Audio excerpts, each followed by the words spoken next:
My daughter never came to pick me up after 6 weeks in rehab. Then a stranger in the parking lot. I never told anyone this. Not my pastor, not my sponsor, not the counselor who sat across from me 3 times a week for 6 weeks and asked me how I was feeling. Not one person. But I am telling you, right now, because someone out there is sitting in a parking lot right now, waiting for someone who is never going to come. And you need to hear what happened next. Before we go any further, subscribe to Revenge Handler. This channel exists for every father and grandfather who gave their best years to this family and got betrayal in return. If that hits close to home, you are exactly where you need to be. Hit subscribe right now, because what I am about to tell you, you need to hear it all the way through. My name is Gerald. I am 63 years old. I am a father. I built everything I have from nothing. This is my story. Get comfortable, because the people in this story had every single chance to do the right thing. They chose wrong every time. Drop a comment below. Make sure you are subscribed. You are going to love it here. And if you think you already know where this is going, you don't. Not even close. I remember the exact feeling of walking through those front doors. 6 weeks. 6 weeks of waking up at 5 in the morning in a room that smelled like floor cleaner and old mattresses. 6 weeks of group sessions and cold coffee and counting down the days on a paper calendar they gave us on day 1. I had circled the date in red marker. The day I was getting out. The day my daughter, my only child, was coming to bring me home. I had called her 3 days before.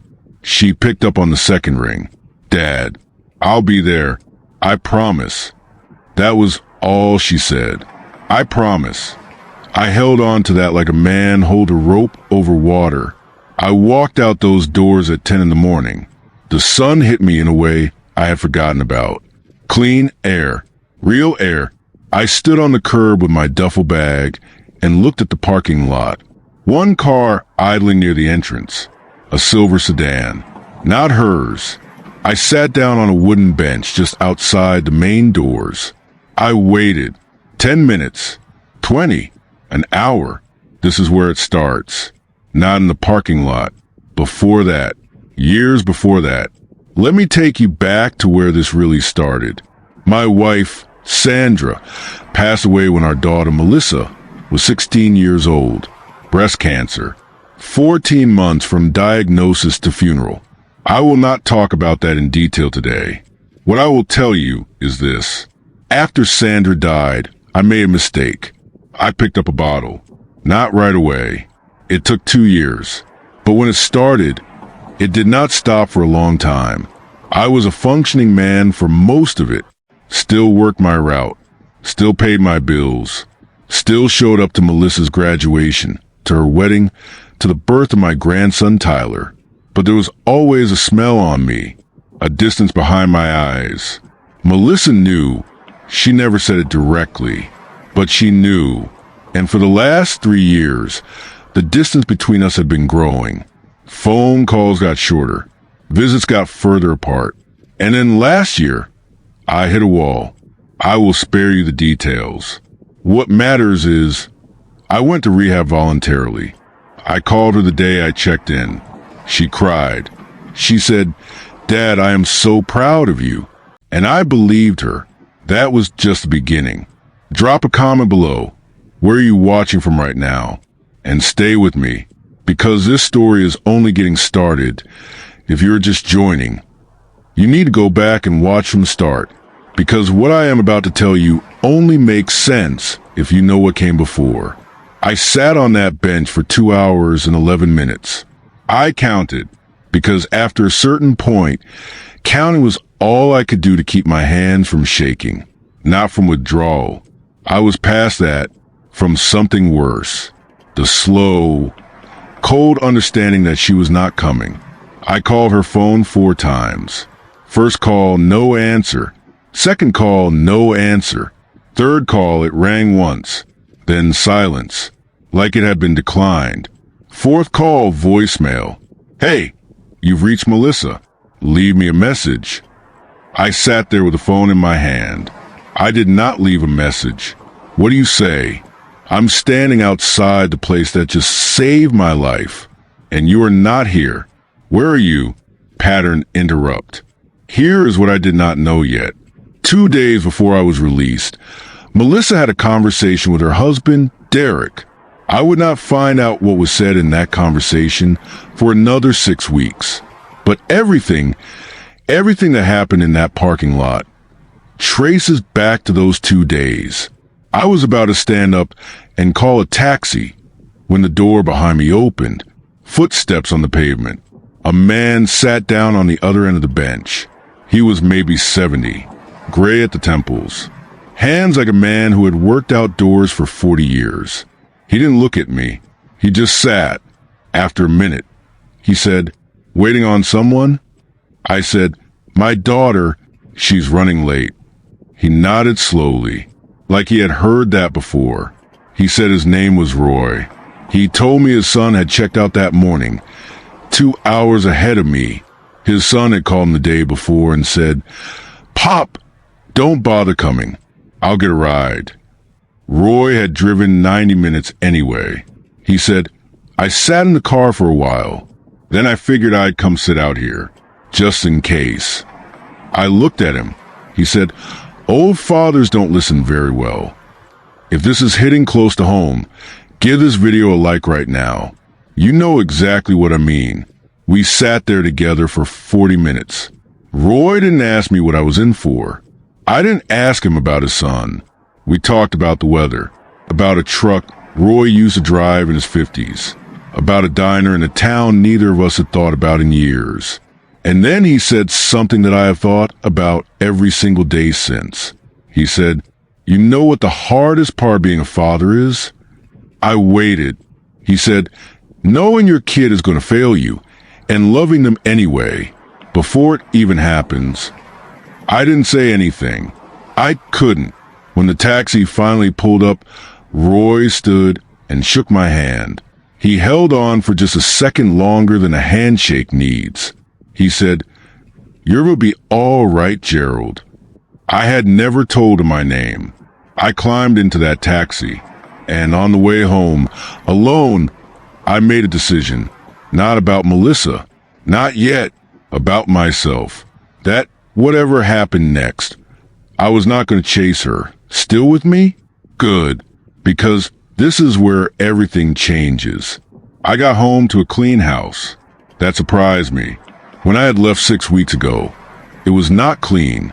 There was a casserole on the counter, plastic wrap over the top, a note in Melissa's handwriting. "Dad, I'm sorry. I'll explain. I love you." That was all. No phone call. No knock at the door. A casserole and a post-it note. I ate the casserole cold, standing at the counter. I thought about calling her. I didn't. I thought about calling my sponsor, Frank, telling him what happened. I didn't do that either. I went to bed at 7 in the evening, the same time I had gone to bed for 6 weeks. And in the morning, I started to be a student of everything I had missed. Pattern interrupt. When you are drinking, you stop paying attention, not just to the people around you, to everything. The mail, the bank statements, the conversations your daughter has in the hallway when she thinks you're asleep. I had been asleep for a long time. I woke up. I went through 4 months of bank statements. I found something on the 3rd month, a transfer, not enormous, $1,100, from my account to an account I did not recognize. I looked at the date. It was transferred 2 weeks after I had checked into rehab. I sat with that information for 3 days. I did not call anyone. I did not confront anyone. I just waited. On the 4th day, I called my neighbor, Paul. He's an accountant. Been on my street for 22 years. I said, "Paul, I need a favor." No questions. He said, "Gerald, when have I ever asked you a question?" He came over that evening. He sat at my kitchen table for an hour and a half. When he stood up, He looked at me very carefully. He said, "There are 3 more, smaller ones. I almost missed them. 4 transfers. Total, just over $4,000. All within the 6 weeks I was in rehab. All from an account that required a secondary signature to access. My daughter's signature. I sat with that in my chest like a stone. Not because of the money. The money was not the point. The point was, she had a key. She had access. She had my trust. And while I was in a room smelling like floor cleaner, doing the hardest thing I had ever done in my life, she was making withdrawals. I thought about Roy on the bench, knowing your kid is going to fail you, and loving them anyway. I did not call Melissa. I called Paul again.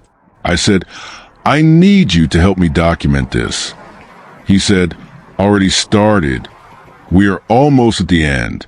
Subscribe if you have not yet, because what happens next is something I have never told anyone." You stayed. Good. Because this right here is why patience is a weapon. 3 weeks later, Melissa called. I picked up on the first ring. She said, "Dad, can we talk?" I said, "Come over." She arrived 40 minutes later. Derek was not with her.